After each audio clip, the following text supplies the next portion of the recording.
What happens when the very people who are supposed to protect a child, the ones meant to nurture, love, and care for them, become the ones who inflict unspeakable harm? What happens when trust turns into terror, when safety is twisted into a nightmare? These are questions no child should ever have to answer, but for one young survivor, this was the horrifying reality they faced for years. Imagine a small child, innocent and vulnerable, caught in the hands of those who should have been their protectors. It seems unimaginable, doesn't it? And yet, in the case we're about to uncover, this very tragedy happened, and it happened right under the noses of a quiet community, hidden away in plain sight. For over a decade, this case remained buried in silence. A child's voice went unheard. The horror that took place inside the walls of a seemingly ordinary home was sealed in darkness, with only the echoes of fear to bear witness. Tonight, we uncover the story of that child, now an adult, who, after years of silence and terror, found the strength to speak up. In doing so, they broke the chains that held their truth in the shadows. Their courage led to the arrest of one suspect, John Dart, and sparked a desperate manhunt for another, Sarah Miller.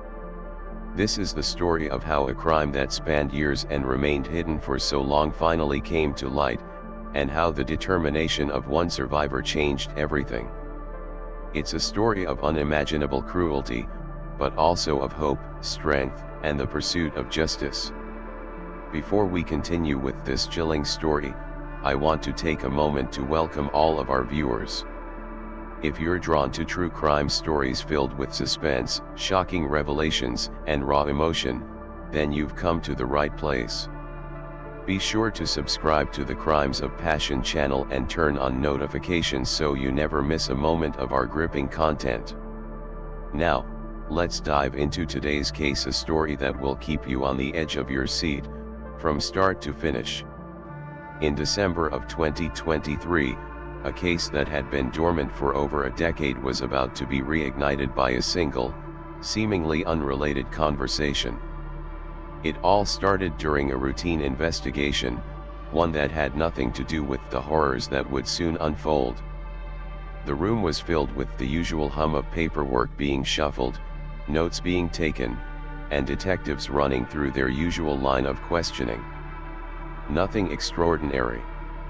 Until a simple mention of a name would shatter that calm, pulling an innocent investigation into the depths of a dark and terrifying truth. It began when a witness, who was being questioned on an entirely different matter, casually dropped a name, John Dart. The investigator, who had been listening intently, paused. A pen hovered over the page, suspended in mid-air as the name seemed to echo louder in the room than it should have. For a moment, nothing else in the room mattered. The name meant nothing at first, but as the investigators' instincts kicked in, a cold feeling settled in their gut. Dart's name had been tied to something far darker than anything the current investigation was focused on. There was a sense of unease, a ripple of something unsettling that had not yet been understood. It was as though the room's air had shifted, the walls closing in ever so slightly. A tiny spark had been lit. And that spark would soon ignite a chain reaction that no one could have predicted. The detective leaned forward, a sense of urgency creeping into their voice. "What do you know about John Dart?" they asked, trying to sound casual, but their mind was racing. It wasn't the first time Dart's name had come up in the past, but it was always in passing. The answers never seemed to go any deeper, and most often, they were dismissed as irrelevant. But this time, the witness wasn't backing away. The witness sat back, eyes flickering nervously, almost as if they were unsure whether or not they should be saying anything at all. They seemed hesitant, like they feared the very words they were about to utter. Yet, the words came anyway, quietly, almost as if the truth had become too heavy to carry any longer. "It was a long time ago," the witness began, their voice shaky, as though they were testing the waters with each word. But there was a child, and what happened to them, it was worse than anything you can imagine. The gravity of the words was unmistakable. In that moment, the room seemed to fall silent, every detective in the room sensing that they had just been handed a key to something far more horrifying than they had initially believed. The witness didn't give more details at first, but the detective's heart raced, knowing that this was no ordinary lead. They pressed further, not wanting to let the opportunity slip away. "Tell me everything you know," the investigator urged gently. They could sense the witness's fear, the unease that still hung in the air, but there was no turning back now. The door had been cracked open just enough for them to see the shadows lurking on the other side, and they needed to know what waited beyond it. The witness took a deep breath, their eyes darting nervously around the room as if checking for anyone else who might be listening. There was a long pause, a tense silence stretching between them. And then, as if releasing a weight they had carried for far too long, the witness spoke. I don't know all the details. But I heard it was bad. Really bad. There was a little girl, and Dart, he was involved." The words hung in the air, each one more chilling than the last. "And there was another woman. Sarah Miller. She helped him. They both did terrible things. I heard whispers about it, but people were too scared to talk. It all happened so fast. And then, it stopped. But I think they got away with it." The revelation was enough to make the investigator's stomach turn. Dart. Sarah Miller. The names were now attached to something far darker than they could have imagined. This wasn't just some isolated incident, this was the beginning of something much larger, something that had been buried under years of silence. The words from the witness weren't just hints, they were pieces of a much larger puzzle that had been waiting to be solved. The detective took a moment to gather their thoughts. It was clear that this wasn't just about one single act of violence. No, this was something that had been concealed, hidden in plain sight for far too long. And now, it was about to come to light. The witness continued, voice trembling with anxiety as the weight of their own revelation settled in. "I didn't know what to do back then. Everyone knew something was wrong. We all saw it, but no one ever said anything. People didn't want to get involved. It felt like a terrible secret everyone was too afraid to face." The detective didn't respond immediately. There was too much to process. The words were heavy, and the implications were horrifying. The realization that an entire community may have turned a blind eye to a child's suffering was a bitter pill to swallow, but it was one that needed to be digested if there was any hope of bringing justice. The chain of events was now set in motion. In that one brief exchange, the detective knew that they had stumbled upon something far bigger than they had ever expected. It wasn't just a case of child abuse or neglect, it was something more sinister. The names Dart and Miller were linked to something that had haunted the community for years. But how had it remained hidden for so long? How had such a monstrous crime gone unnoticed for over a decade? The detective's mind raced, their thoughts working overtime to piece together the fragments of information that had been shared. This wasn't just about arresting two criminals. It was about uncovering a twisted reality that had been buried for far too long. The next steps were clear. This was no longer a simple investigation. It was now a full-blown mission to uncover the truth. The question remained, how would they find the answers? How would they navigate the layers of fear, silence, and manipulation that had kept this crime buried for so many years? The detective, determined to uncover the full extent of what had happened, made the decision to dig deeper. This was the beginning of a journey into a nightmare that would ultimately bring justice to a child who had been silenced for far too long. But one thing was certain, the case had just taken a turn that no one in that room could have ever expected. The darkness they were about to uncover was far more than they could have imagined, and the truth, once it was revealed, would change everything. Lancaster County, Pennsylvania, a name that evokes images of wide, green fields, peaceful neighborhoods, and children running through yards, their laughter echoing in the distance. It's the kind of place where everyone knows their neighbors, where doors are left unlocked and communities feel safe. It's a town where, to outsiders, nothing seems out of place. But behind the white picket fences and the idyllic scenes, there are stories that go untold. In this case, one of those stories would shake the very foundation of this seemingly peaceful community. Between 2011 and 2013, a child no older than 4 years was living in this very county, in a home that appeared ordinary to the unknowing eye. But within the walls of that house, a nightmare was unfolding. A nightmare that would remain hidden for years, waiting to be uncovered. The house on Sites Drive was nothing remarkable. In fact, it blended in perfectly with the other modest homes that lined the street. Pass by it on any given day, and you wouldn't think twice. It had a neatly mowed lawn, a simple porch, and a few cars parked out front just like any other house in a quiet neighborhood. But it was behind those closed doors that everything changed. Behind those doors, secrets festered, and a darkness grew stronger by the day.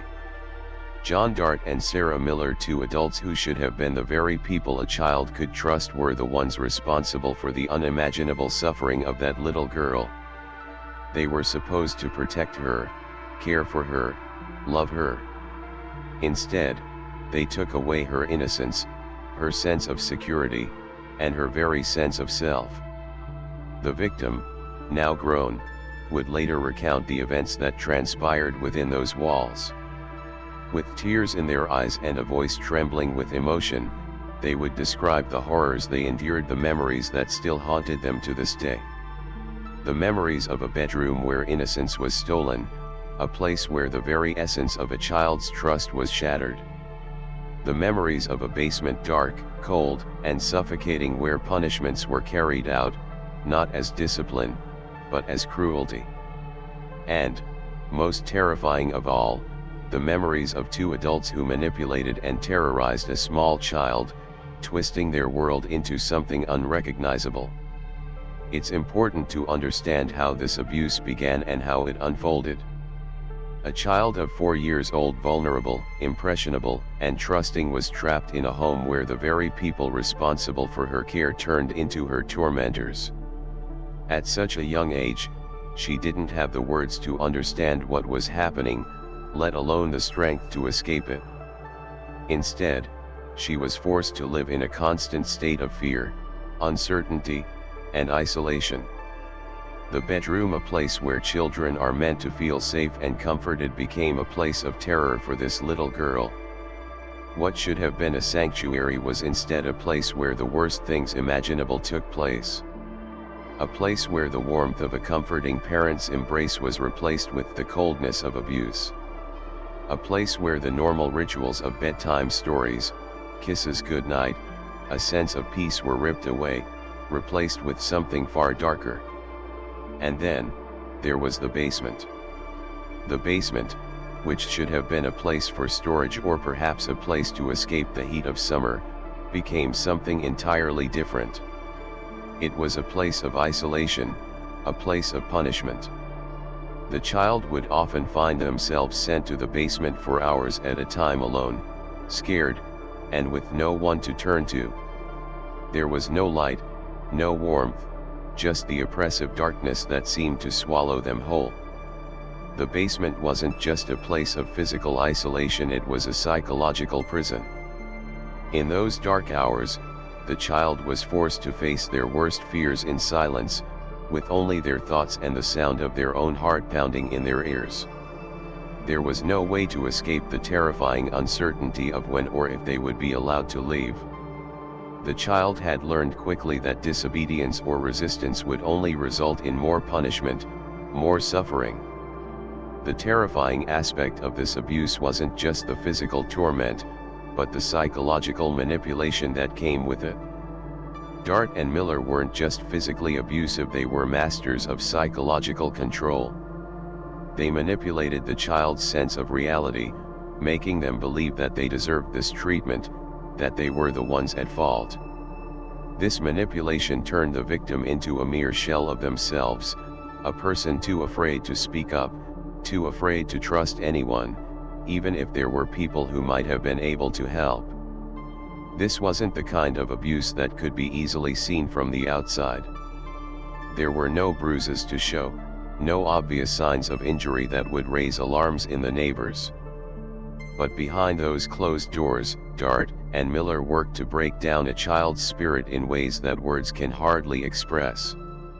And they did it in such a way that no one, not even the neighbors, could see the truth. The quiet town of Lancaster County, where children played freely in the streets, where neighbors exchanged friendly waves and smiles, had no idea that the nightmare was unfolding just down the road. No one suspected that within the walls of that house on Sites Drive, a child's innocence was being ripped away. No one suspected that a family, one that seemed so ordinary to everyone else, was hiding a secret so dark it would take over a decade to bring to light. But in the end, it was that very silence, the fear of speaking out, the hesitation to confront what was happening, that allowed Dart and Miller to continue their abuse for so long. The more people turned a blind eye, the more they allowed the horror to continue. And yet, the child's suffering wasn't invisible. It was just concealed behind the fear and manipulation that Dart and Miller had worked so hard to instill. Now, years later, the victim, having found the courage to speak out, would begin to relive those painful memories. As difficult as it was, they knew that speaking the truth was the only way to ensure that Dart and Miller would be held accountable for their actions. The horrors they endured would no longer be hidden in the dark. It was time to bring the truth into the light, to expose the nightmare that had plagued their life, and to ensure that no other child would suffer in silence the way they had. When the detectives sat down with the victim, they knew they were about to face one of the most difficult and emotional interviews of their careers. They were not just investigating a crime, they were about to hear a story that had been buried in silence for years, a story that the victim had carried with them in the shadows of their mind, too terrified to share it, too afraid to speak. The weight of that silence hung heavily in the room. The victim sat before them, their eyes downcast, trembling slightly, the gravity of the situation clear in the tension that filled the air. This was someone who had lived through unimaginable horrors, someone who had suffered in ways most people could never comprehend. And yet, they were here, finally willing to open up, to tell their story. It wasn't easy. It never would be. But the moment had come, and with it, a spark of hope that justice could be done. As they spoke, their voice wavered, but the words came out slow, deliberate, almost as though the victim was still trying to piece the fragments of their memories together. Each sentence was like a scar being reopened, but it was necessary. The truth had to be told. It started with a seemingly ordinary night, the victim said, their voice barely above a whisper. I walked into their bedroom, unaware that this moment would alter my life forever. There it was, an unremarkable moment that would transform into something far darker.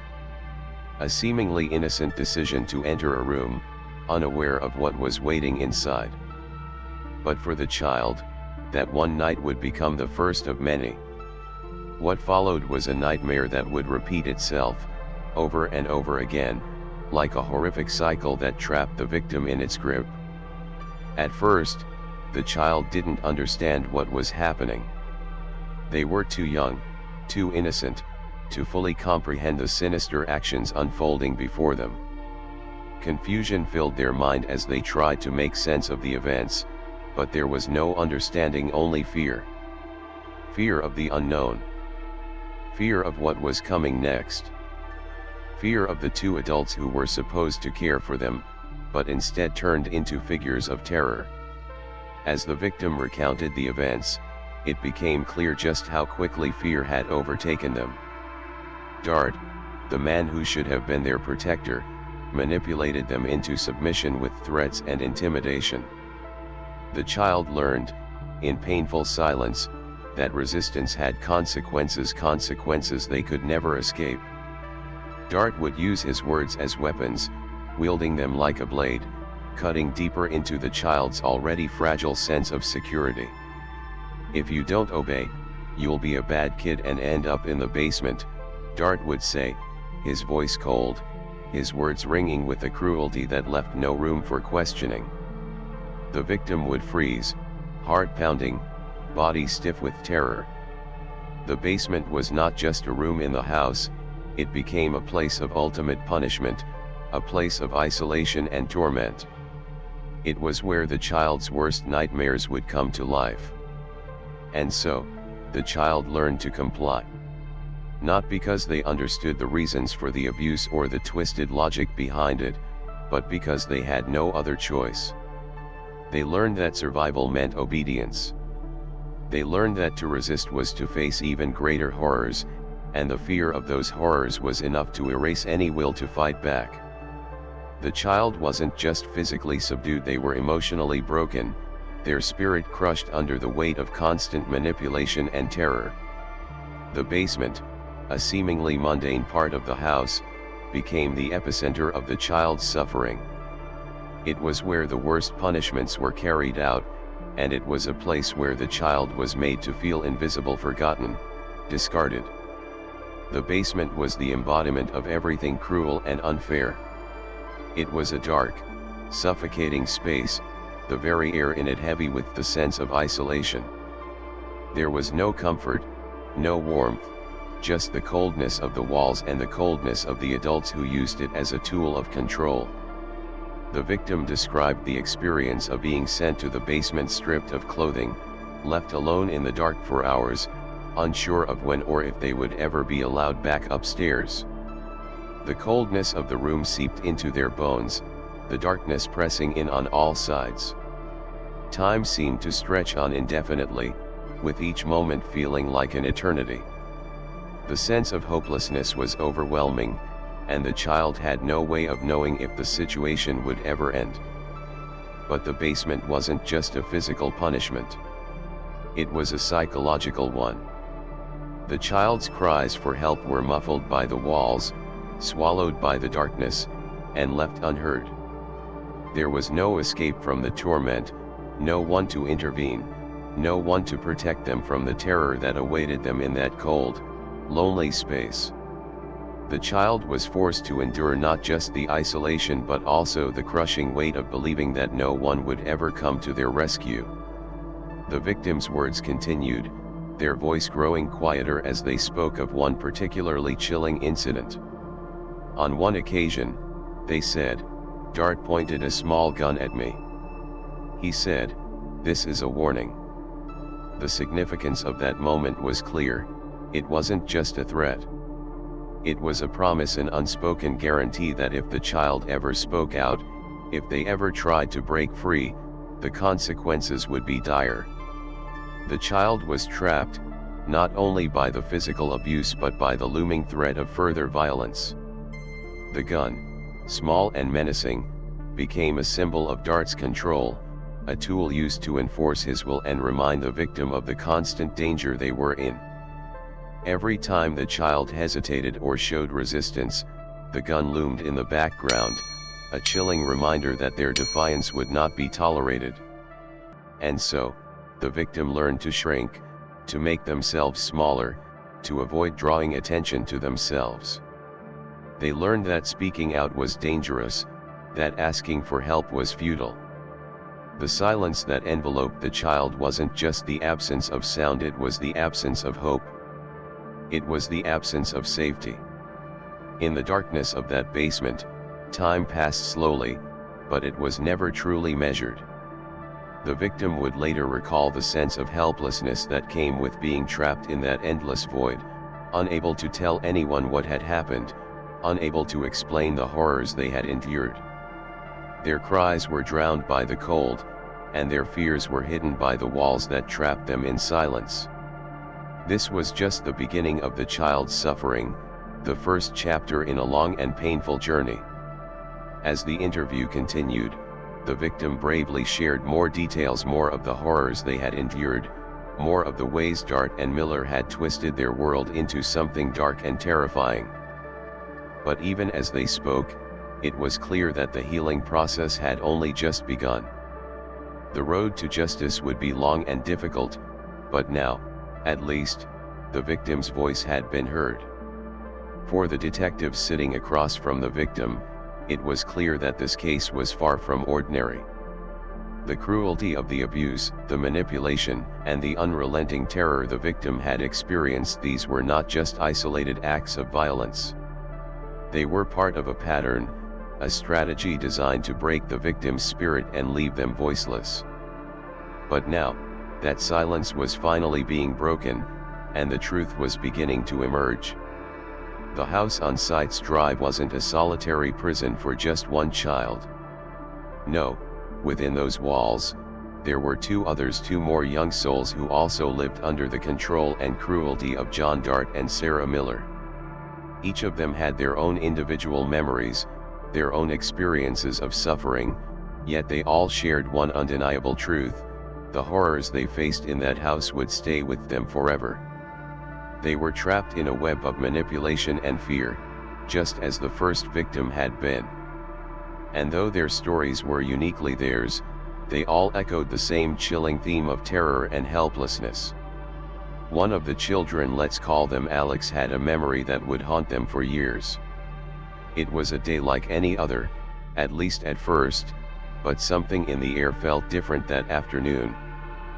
Perhaps it was the way Dart had been acting, or maybe the strange silence that hung in the house, but Alex had no idea that this seemingly innocent moment would turn into a scene of pure terror.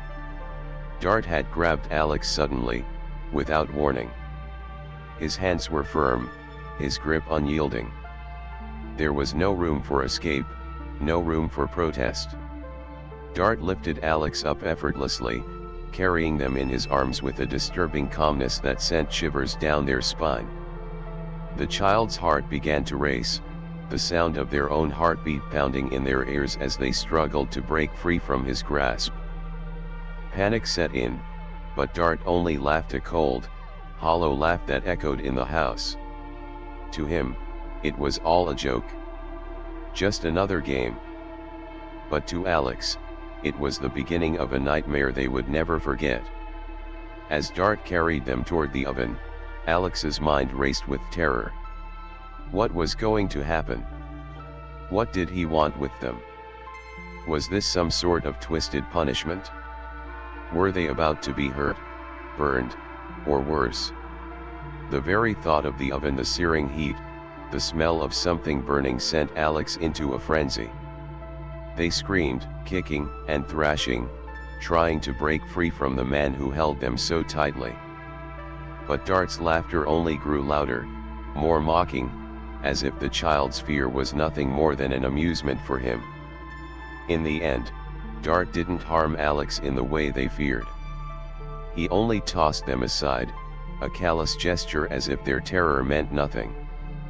But the memory of that moment, of being lifted like an object, of feeling utterly powerless in Dart's hands, would stay with Alex for years. The child never understood why Dart did it, or why he found it so amusing. But the terror they felt was undeniable. The overwhelming sense of helplessness, the fear that this moment could spiral into something worse, was enough to break their spirit. Dart's twisted enjoyment of the situation was what haunted Alex most. How someone could take such pleasure in another's terror was beyond comprehension. But that was Dart's power, not just physical control, but emotional and psychological dominance that made the children feel as though their lives were entirely in his hands. They were nothing more than toys to him, and their pain was just a part of his sick game. Then, there was another child, let's call this one Emma, who recalled an encounter with Dart that would leave a scar on her for the rest of her life. One day, Dart had come into the room with a menacing look on his face, something that felt different than usual.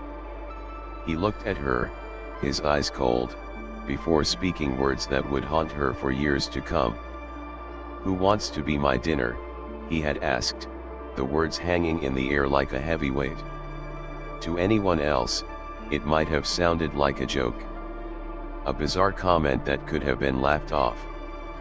But to Emma, it was anything but funny. She didn't know what Dart meant by it, but the way he said it, the darkness in his voice, sent a chill through her body.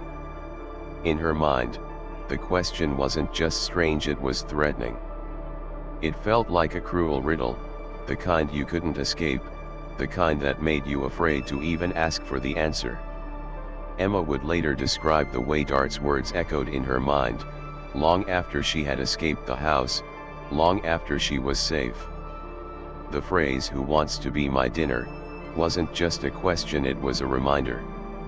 A reminder of the unpredictability of Dart's cruelty, the way his threats hung in the air like an invisible noose. To Dart, it might have been a twisted joke, just another way to mock and manipulate.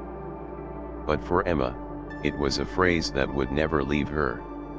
She didn't know whether Dart was threatening her or whether he was testing her, trying to see how she would react. But that one sentence, simple as it seemed, reinforced the feeling of fear that permeated every moment in that house. Dart's words were always designed to keep the children on edge, to make them uncertain about what would happen next, to make them feel as though their lives were constantly in danger. The other children weren't strangers to Dart's unpredictability. The horrors they experienced were part of a twisted routine, where every day felt like a countdown to the next terrible act. They had all been made to understand that when one of them was taken away, when one of them was led to the place where Dart and Miller controlled them, there was no need to ask what happened. They didn't need to see the bruises or hear the screams.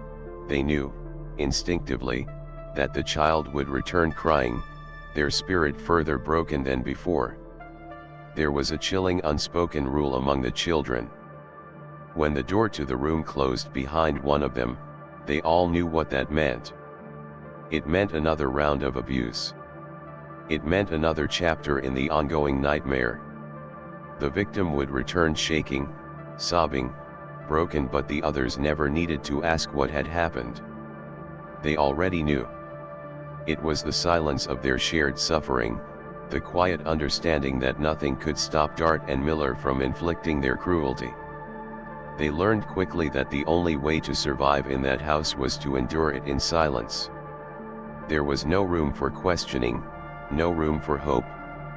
Every time a child was taken to the basement or dragged to another part of the house, the others would hold their breath, waiting for the moment when the door would open again. When it did, they would see the tears, the signs of struggle, and they would silently acknowledge what had happened. They didn't need words to understand the terror the others had faced. It was written on their faces, in the way they held their bodies, in the way they looked over their shoulders, still haunted by the memories of what Dart and Miller had done to them. The shared trauma of those children was perhaps the most heartbreaking aspect of it all. They were not alone in their suffering, yet they were isolated by it. They were trapped together in a prison of fear, but there was no solidarity, no comfort to be found in one another. The adults who were supposed to protect them had taken that from them, too. Dart and Miller had created a world where the children were both victims and witnesses, victims of the abuse, but also forced to bear witness to each other's pain, with no way to help or intervene. The bond between the children was formed not by love or friendship, but by the shared knowledge of their suffering. They were connected by the terror that had been thrust upon them, each one of them carrying the weight of the other's experiences. And though they were physically separated in the house, emotionally, They were all trapped in the same nightmare, unable to escape the horrors that unfolded within those walls. For each of them, the question wasn't just about survival, it was about making it through another day, another hour, without being the next one to be taken away, without becoming the next target of Dart and Miller's cruelty. There was no way to predict what would happen, no way to protect themselves or each other. They could only endure, and in doing so, they learned to shut off their emotions, to suppress the pain that threatened to overwhelm them. But no matter how much they tried to bury it, the trauma they experienced in that house would never leave them. It was a part of them, etched into their very souls. The victims of Dart and Miller would carry those memories for the rest of their lives. They might escape the physical confines of the house, but the emotional scars would never heal completely. The pain, the fear, the confusion, it would follow them, shaping their lives in ways they couldn't always control. And as they grew older, the memories of what had happened in that house would become harder to ignore. They would resurface in their minds, unbidden and unwanted, as if the past was still reaching out to them, trying to drag them back into the nightmare. The children who survived Dart and Miller's abuse would never forget what they had endured. And the shadows of that house would continue to haunt them, no matter where they went, no matter how far they tried to run from it. When the horrific details of the case finally reached law enforcement, the response was swift and resolute. Detectives, faced with a case of unimaginable cruelty, immediately set to work, knowing that the truth had been buried for far too long. The investigation began to take shape as investigators sifted through old records, testimonies, and any evidence they could find that would help them piece together the history of abuse that had been hidden within the walls of that seemingly ordinary house. What they discovered was chilling. John Dart and Sarah Miller had created a system of manipulation and terror, one that had lasted far longer than anyone could have imagined. The more the detectives learned, the more the scope of Dart and Miller's crimes came into focus. It was clear that the two had been involved in unspeakable acts, and the investigation began to unravel a dark narrative of power, control, and violence. The case wasn't just about one child's suffering, it was about years of terror that had affected multiple victims.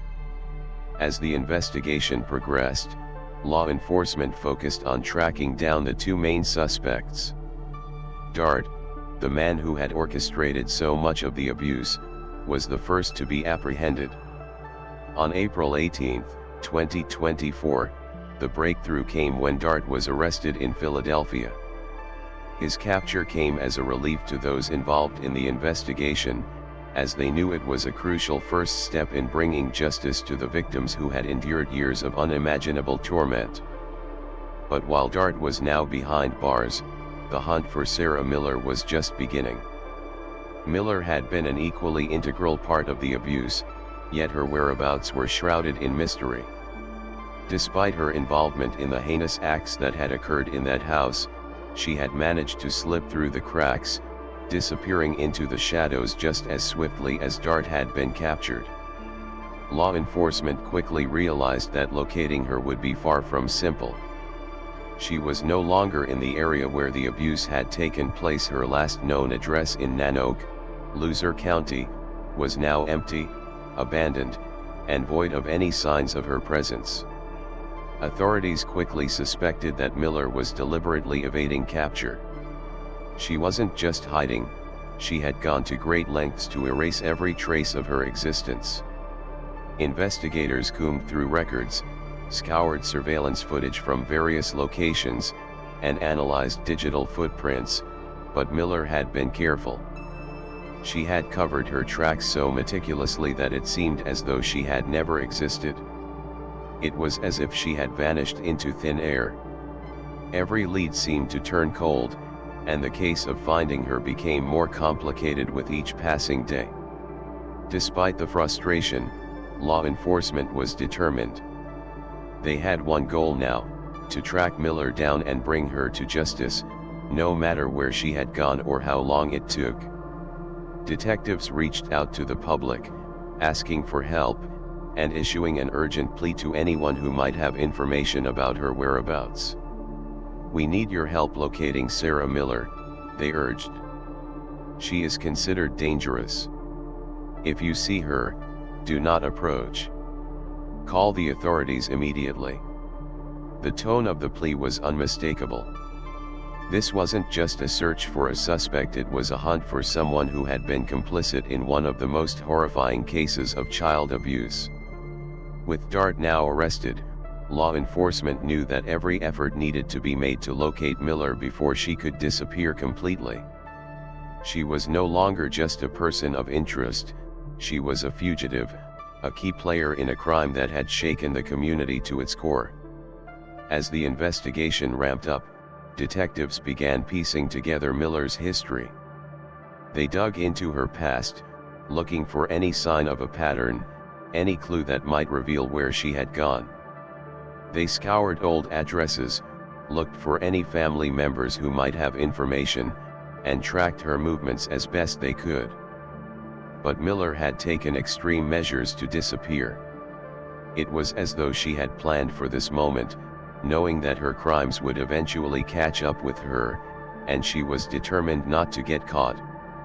The authorities' efforts turned toward tracing any small, seemingly insignificant transactions or actions that might give them a clue about her location. Surveillance cameras, bank records, even cell phone data, everything was scrutinized in the hopes of finding a break in the case. Miller was careful, but she wasn't perfect. People slip up. And with the resources at law enforcement's disposal, it was only a matter of time before a clue would surface. As the days turned into weeks, the hunt for Sarah Miller continued. The public's attention to the case only grew, and the media's coverage heightened the pressure on law enforcement to find her. News outlets picked up on the story, and every new update only fueled the public's desire to see justice served. The community, reeling from the shock of Dart's arrest, was desperate to know where Miller was and why she had chosen to flee. The longer she remained at large, the more unsettling the situation became. Every day she evaded capture felt like a victory for the darkness she had helped create. But law enforcement refused to give up. The search for Sarah Miller had become more than just a legal pursuit, it was personal. This wasn't just about making an arrest, it was about giving closure to the victims who had suffered under her and Dart's reign of terror. It was about making sure that someone who had caused so much pain and suffering would never be able to hurt anyone again. Then, one day, after months of tracking every lead and piecing together the fragmented clues, there was finally a break in the case. An anonymous tip came in. Someone had seen a woman who resembled Sarah Miller at a gas station in a small town in West Virginia. The person didn't know her by name, but they described her to law enforcement, and something about the description seemed eerily familiar. The tip sent shockwaves through the investigation team. They knew that if this was indeed Miller, it could be their chance to finally bring her in. As the authorities moved to investigate, they found themselves racing against time. They coordinated with local police, set up surveillance in the area, and waited for Miller to show up again. Weeks of painstaking effort had led to this moment, and they weren't about to let it slip through their fingers. The thought of her escaping again was unthinkable. Too much was at stake. The next day, the call came in. A woman matching Miller's description had been spotted once more at the same gas station. Law enforcement acted quickly, mobilizing undercover officers to stake out the area. Hours passed, each minute stretching on with anticipation. And then, at last, Miller appeared. She pulled into the parking lot in an old, nondescript car, her face hidden under a hood. It was her. The authorities had found her. As the officers approached cautiously, hands ready on their holsters, Miller didn't run. She didn't resist. She simply stared at them, almost as if she had known the moment was coming. Her face, cold and unreadable, offered no explanation, no emotion. The chase was over. Sarah Miller was in custody. Her arrest was a bittersweet moment for the investigators. While Dart's capture had been a victory, this was the final piece of the puzzle. Both suspects were now behind bars, and the investigation could finally turn its focus toward bringing them to trial. The case, once hidden in the dark, was now on its way to seeing the light of justice. But for the victims, those children whose lives had been torn apart by Dart and Miller, this was not just an arrest. It was a long-awaited moment of closure. Their abusers were finally being held accountable, and the nightmare they had endured for so many years was finally coming to an end. The investigation and arrest of Sarah Miller were monumental steps toward justice, but the work was far from over. The trial, the testimonies, and the long road of healing were yet to come. But for now, the focus was clear: two predators had been caught, and their reign of terror was over. As the days turned into weeks and the investigation continued, Sarah Miller remained a shadow, elusive, untouchable, and maddeningly hidden. The authorities were relentless, yet with each passing day, the mounting pressure to find her seemed to weigh heavier on those involved. The longer she stayed out of sight, the greater the fear that she might slip through their fingers, evading justice and leaving the darkness of her crimes unpunished. The arrest of John Dart had sent shockwaves through the community, but it was Miller's disappearance that truly rattled everyone. Dart was behind bars, his reign of terror finally brought to an end. But Miller? She was still out there, a ghost, haunting the very people who had once trusted her, who had never known the monster hiding beneath her calm and quiet exterior. Her absence was a constant reminder that the case was not yet finished, that the darkness still loomed just out of reach. News of Dart's arrest had quickly spread, leaving the public in disbelief. Many residents of the quiet neighborhood in Lancaster County, where the house on Sites Drive sat, were in shock. They had lived beside the house for years, never suspecting the horrors that unfolded behind its walls. To them, it had been just another house in a peaceful neighborhood, a place where children played outside, and neighbors waved to one another in passing. They had no idea of the terror hidden within. Former neighbors recalled vague memories of Dart's behavior, how he was always distant, never engaging in casual conversation, his eyes cold and unfriendly. They remembered that Miller was quiet, reserved, often keeping to herself, never drawing attention. But no one ever thought twice about it. In a neighborhood where everyone was focused on their own lives, Dart and Miller were just another couple who lived on the street. And, for most, that was all they knew of them. But now, as the truth began to unravel, those same neighbors couldn't help but feel betrayed by their own ignorance.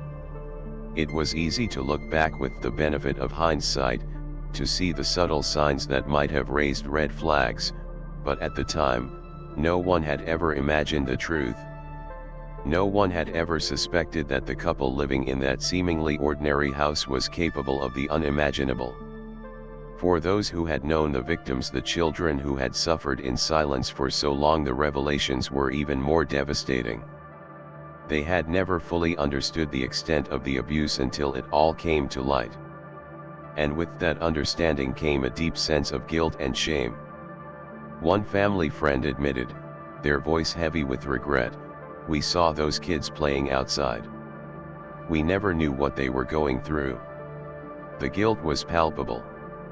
These were the kinds of people who would have helped if they had known. They would have intervened, they would have called the authorities. But like so many others, they had missed the signs. They had never suspected that something as evil as what had happened in that house could be lurking just behind the closed doors of a home in their own neighborhood. And now, the weight of that knowledge was a heavy burden they couldn't shake. The case of Dart and Miller quickly became a stark reminder of the fact that evil doesn't always announce itself. Sometimes, it doesn't appear with dramatic warning signs or loud cries for help. Sometimes, it lives next door, quietly blending into the background, hiding in plain sight.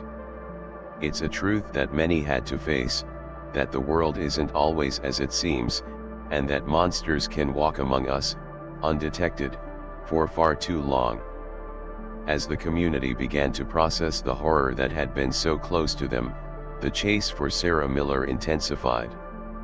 The investigation, now focused solely on locating her, became a national priority. Miller was considered not just a fugitive, but a dangerous one. Law enforcement issued warnings, alerting the public that she should not be approached under any circumstances. She was a woman capable of unimaginable cruelty, and now, she was on the run. The pressure was mounting. Law enforcement had every resource available to them, yet the trail seemed to grow colder by the day. Miller was careful, meticulous, even. She had planned her disappearance well. She had erased every trace of herself from records, leaving nothing to follow. Her digital footprint was nearly non-existent, and her movements were nearly impossible to track. She had no close friends, no family nearby to help, and yet, she managed to disappear as though she had melted into thin air. For the investigators, the case had taken on a personal dimension. Dart was caught, but Miller, she was still out there, somewhere, perhaps even closer than anyone realized. And as the investigation continued, the relentless drive to bring her to justice became more and more urgent. It wasn't just about closing the case, it was about ensuring that she wouldn't hurt anyone else, that she wouldn't be allowed to disappear into the world, leaving her past untouched. The search for Sarah Miller became a public obsession. News outlets ran constant updates on her whereabouts, keeping the public informed and engaged in the case. Social media exploded with tips, sightings, and updates. It seemed like everyone was on the lookout, hoping that a single piece of information would be the one that led to her capture. But even as the search for her grew, it was clear that Miller was always one step ahead. She had covered her tracks too well. She didn't make rash decisions. She was careful, methodical, and calculated. She didn't leave evidence behind, and she made sure to change her appearance as much as possible. Authorities were beginning to fear that she might never be found. Still, there was a glimmer of hope. The longer Miller remained on the run, the more likely it seemed that someone would eventually spot her, someone who had seen her face before, someone who might recognize the signs of who she was and where she had been. It was a long shot, but as law enforcement continued to comb through every avenue, there was always that lingering possibility that Miller's hiding place was not as secure as she believed. In the community, the tension was palpable. People who had once known Miller began to recall small details, tiny interactions that they had long forgotten. The memories of her quiet, elusive nature suddenly seemed darker, more sinister. As the investigation continued, it became clear that the person who had been hiding in plain sight was not the woman they had once known. Miller was no longer just the quiet neighbor. She was a fugitive, a symbol of the darkness that had infiltrated the very neighborhood where people thought they were safe. The residents who once exchanged pleasantries with her now found themselves questioning everything, wondering how they had missed the signs, how they had allowed the abuse to continue for so long without ever noticing. For the victims, the search for Miller was a constant reminder of the trauma they had endured. Every update on the case felt like a step closer to justice, but it also brought up painful memories of the past. The hunt for Miller was personal for them. It wasn't just about capturing a fugitive, it was about holding the person responsible for their suffering accountable for the crimes she had committed. As the weeks passed, the question on everyone's mind remained: would they catch Sarah Miller, or would she continue to slip through their fingers? Would justice ever be served for the victims whose lives had been shattered by her cruelty? Or would she remain hidden, out of reach, for the rest of her life? As the case of John Dart and Sarah Miller garnered national attention, the stories of their victims began to echo far beyond the quiet streets of Lancaster County. The abuse that had transpired in that seemingly ordinary house on Sites Drive was no longer just a local tragedy. It had become a symbol of the horrific realities that many survivors of childhood abuse face. As the news spread, more survivors began to come forward, sharing their own stories of suffering at the hands of those who should have protected them. The revelations of Dart and Miller's actions sparked an outpouring of voices, each one adding weight to the call for justice. The victims who had lived through the nightmare in that house knew all too well the long-lasting trauma caused by such crimes. Their bravery in speaking out not only helped in bringing Dart and Miller to trial, but also gave others the strength to confront their own painful pasts.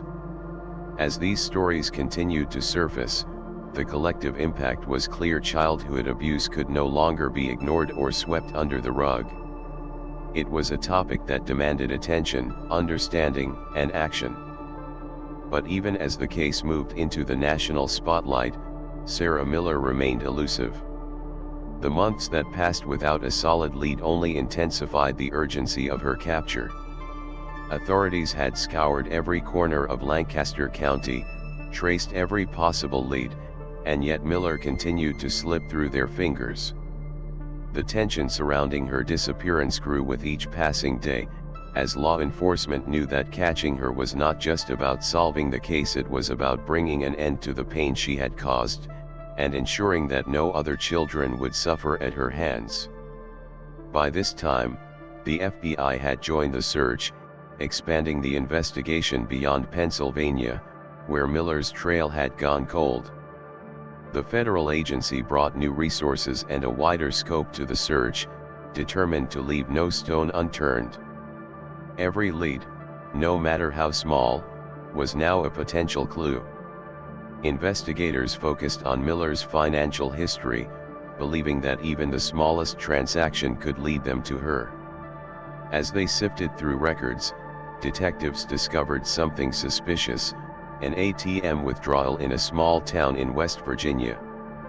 The withdrawal had been made recently, and it seemed out of place. No prior history of activity in that area had been linked to Miller. Could this be the break they had been waiting for? The authorities knew that this small piece of information might be their first real lead in months. They couldn't afford to waste any time. With renewed vigor, the search efforts ramped up, with agents and officers from multiple agencies now working together to track Miller down. Authorities wasted no time in responding. They released updated photos of Sarah Miller to the public, hoping that someone might recognize her and alert them to her whereabouts. They also issued new pleas for information, urging anyone with even the smallest clue to come forward. The manhunt for Miller had become more than just a case. It had become a nationwide effort, a movement that drew in the public as much as law enforcement. As the weeks went on, it became clear they were getting closer. The breakthrough came on a quiet afternoon in Charleston, West Virginia, when a tip came in from a local resident. A woman, resembling Sarah Miller, had been seen at a gas station just outside the city. The customer who recognized her didn't know her name, but they immediately felt something was wrong. The woman had paid for gas in cash, a sign of someone trying to avoid leaving a trail. The recognition was enough for law enforcement to act quickly. This was no longer just a vague lead, it was their chance to finally capture Sarah Miller. Within hours, officers were on the scene, coordinating with local police to confirm the sighting. They carefully assembled a plan, making sure not to tip off Miller or let her slip away again. They knew that any misstep could send her into hiding for good, so they took no chances. Undercover officers were sent to stake out the area, patiently waiting for Miller to return. They monitored the gas station and the surrounding area, knowing that their target was close, just out of sight, but not out of reach. Hours passed in tense silence as officers sat in their vehicles, eyes scanning every car that passed, every person who walked by. The waiting game was nerve-wracking, but it was all they could do. And then, just as the day was beginning to fade into evening, the moment they had been waiting for finally arrived. A woman matching Miller's description pulled into the parking lot, driving a nondescript car that blended in with the others. She parked near the gas pumps, and for a brief moment, she sat in the car, seemingly unaware that law enforcement had been waiting for her. The officers took their positions, ensuring they had the best vantage points. There would be no more waiting. This was the moment they had worked so hard for. The manhunt had led them to this point, and now they couldn't afford to make any mistakes. As the woman stepped out of the car, the officers moved in. There was no time for hesitation. This was it. The undercover officers approached her cautiously, hands on their holsters, their movements measured. They had to be careful. Sarah Miller wasn't just a fugitive, she was dangerous. She had been part of a system of abuse that had torn apart lives, and they knew she might fight back. But when they finally confronted her, something unexpected happened. Sarah Miller didn't run. She didn't try to escape. She didn't resist. Instead, she simply stared at them, her face emotionless, as if she had known this day was coming all along. It was as though she had been expecting this moment, preparing for it, knowing that there would be no more hiding. No more slipping through the cracks. In that moment, the officers were struck by the chilling calmness that Miller exhibited. She seemed almost resigned to her fate, as though she had accepted the inevitable. It was an eerie contrast to the desperate woman they had imagined her to be, the fugitive on the run, always looking over her shoulder, terrified of being caught. But here, now, she stood still, meeting their gaze with an unsettling composure. It was the final step in a long and arduous journey, a journey that had started with the discovery of the horrors behind the walls of the house on Sites Drive and had now culminated in the capture of the woman who had helped orchestrate so much pain. Sarah Miller was finally in custody. The sense of relief that followed her capture was profound. For the investigators, for the victims, and for the community that had been so deeply shaken by the events of the past months, this was the moment that justice had finally come to claim the criminals who had destroyed so many lives. It was a victory, but one tinged with the weight of the suffering that had come before it. The hunt for Miller had been long, and it had taken everything the authorities had to bring her to justice. But now, with both Dart and Miller behind bars, the case could finally move to the next stage, the trial. For the victims, this moment marked the beginning of the end of their suffering. They had fought for justice for so long, and now, at last, the monsters who had tormented them for years were being held accountable. Sarah Miller's capture was a victory, not just for law enforcement, but for the survivors who had finally found their voices and the strength to demand justice. Sarah Miller was finally in custody. The nightmare was over for the moment, but the journey toward justice had only just begun. With both suspects behind bars, the case moved swiftly into the legal arena. This was no longer about investigating the horrors that had taken place in the house on Sites Drive. It was about making sure those responsible were held accountable for their actions. It was about bringing justice to the victims, those whose lives had been shattered by the cruelty and manipulation of John Dart and Sarah Miller. The trial began, and the atmosphere in the courtroom was charged with an intensity that was hard to describe. The room was packed, journalists from across the country, survivors who had been affected by similar traumas, and members of the public who had been following the case closely. It was a crowd that had waited for this moment for so long. Everyone in that room understood the weight of what was at stake. The prosecution's presentation was meticulous. They laid out the overwhelming evidence of abuse, detailing the years of terror that Dart and Miller had inflicted on the children who had been trapped in their home. Photos, medical records, and forensic evidence painted a vivid and harrowing picture of what had been done behind closed doors. But it was the testimonies of the victims that truly resonated with everyone present. These were the voices that had been silenced for years now. Finally, they were speaking out. One survivor, now an adult, stood before the court, trembling with emotion as they recounted their experiences. The room fell silent as the survivor began to speak, their words carrying the raw weight of years of pain. "I spent years believing I was worthless," they said, their voice shaking but steady, "that no one would believe me. But today, I take back my voice." Those words hung in the air, reverberating in the hearts of everyone listening.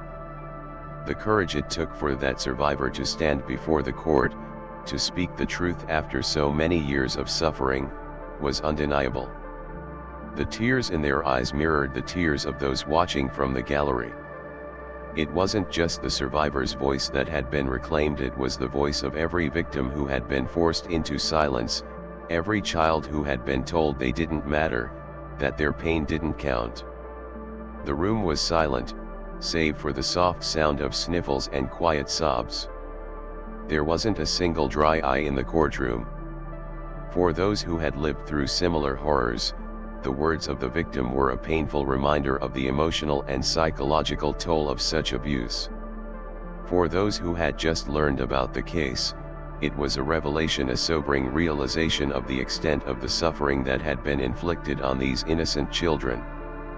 John Dart's defense team attempted to discredit the victims, as expected. They tried to plant seeds of doubt in the minds of the jury, questioning the reliability of the testimonies, suggesting that the victims had fabricated their stories, that they were seeking attention or retribution. But the evidence was irrefutable. Dart and Miller's involvement in the abuse had been meticulously documented. The victims' accounts matched the physical evidence, and the testimonies were consistent. There was no escaping the truth. As the trial went on, Sarah Miller's behavior in the courtroom was chilling. While Dart's defense team tried to challenge the victim's credibility, Miller sat motionless in her chair. She refused to meet the eyes of her accusers, her face blank and unreadable. There was no hint of remorse, no sign of guilt, no recognition of the pain she had caused. She remained silent, as though she were above it all, as though the consequences didn't matter to her. Her cold indifference stood in stark contrast to the survivors who had come forward, who had shown such strength and vulnerability in recounting their stories. The contrast between Dart's attempts to deflect responsibility and Miller's refusal to acknowledge her guilt only served to solidify the case against them. The survivors had come to speak the truth, to ensure that justice was served, while Dart and Miller continued to hide behind their defenses and their silence. It was clear that the fight for justice had been theirs to win, and win it they would. After weeks of testimony, the case was handed over to the jury. They deliberated, carefully considering all the evidence, weighing the victim's emotional testimony against the defense's objections. The tension in the courtroom was palpable as everyone waited for the jury to return with their verdict. For the survivors, it felt like the final step in a long and painful journey, a journey that had begun with a child who had stolen from them and now, they hoped, would end with the kind of justice that could begin to heal the wounds. Finally, the jury returned. The verdict was read aloud in the courtroom, and it felt like the room held its breath. "We, the jury, find John Dart guilty of all charges," the foreman declared. A wave of relief swept through the courtroom, but it was tempered by the weight of what had been said. Dart was guilty. He was going to prison for the rest of his life. But the moment of relief quickly turned into something even more powerful as the next part of the verdict was read. We, the jury, find Sarah Miller guilty of all charges. The words echoed through the room, and for the first time in years, it felt like justice had truly been served. Dart and Miller were both found guilty of their monstrous crimes, and both were sentenced to life in prison without the possibility of parole. The survivors, some of whom were sitting in the courtroom, embraced one another. Tears of relief, of grief, and of hope mingled as they held each other close. The weight of years of silence and pain had finally been lifted from their shoulders. They were free not just from the abuse they had endured, but from the burden of secrecy that had been imposed on them for so long. In the aftermath of the verdict, many of the victims shared their stories publicly for the first time, their voices finally heard. They talked about how the trauma had shaped their lives, how they had carried the scars with them, but how, in the end, they had found the strength to speak out. Their courage inspired others to come forward, to find their own voices, and to seek justice for the suffering they had endured. The trial of John Dart and Sarah Miller marked the end of one chapter in a story of unimaginable cruelty, but it was also the beginning of something new. The survivors were no longer defined by what had been done to them. They were no longer the victims of their past. They had found their voices, and now they could use them to raise awareness, to advocate for change, and to ensure that such horrors would not be allowed to happen again. The house on Sites Drive, once a place of terror and fear, now stood empty. Some believed it should be torn down, erased from existence, while others felt it should remain as a reminder of the darkness that can hide in plain sight. But regardless of its fate, the story of what happened there would live on not just in the memories of the survivors, but in the lessons learned and the changes that followed. The story of John Dart and Sarah Miller was one of unimaginable cruelty, but it was also a story of resilience and strength. The survivors, once voiceless, had finally been heard, and in doing so, they had changed the course of their own futures. They had reclaimed their power, their voices, and their lives. And in the end, justice had been served. In the months following the trial, the survivors of John Dart and Sarah Miller's abuse began the slow, painful journey toward healing. The scars, both physical and emotional, would never fully fade, but the path to recovery had begun. Therapy became a vital part of their process, offering a safe space to unravel the complexities of trauma, one step at a time. Support groups formed, allowing survivors to find solace in knowing they weren't alone. These groups became a source of strength, where individuals could speak freely about their experiences and find a sense of community among others who had walked similar paths. But perhaps the most important healing force was the love and support of those around them. Family, friends, and advocates rallied around the victims, providing them with the stability and comfort they had been denied for so long. It was through these relationships that the survivors slowly began to rebuild their lives, piece by piece. They learned to trust again, to feel safe, and to reclaim a sense of normalcy after the years of chaos and fear. This case, while tragic, became a catalyst for change. Advocacy groups, armed with the stories of the victims, used it as a powerful example in their fight for stronger protections for children. Their voices, amplified by the courage of the survivors, pushed lawmakers to revisit and strengthen the laws surrounding child abuse. Discussions about childhood trauma, once kept in the shadows, became louder, more public, and more urgent.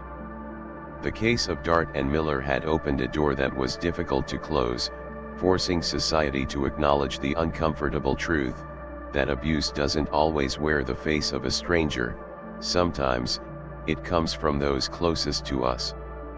As for the house on Sites Drive, it remained standing, a hollow shell of the horrors that once took place within.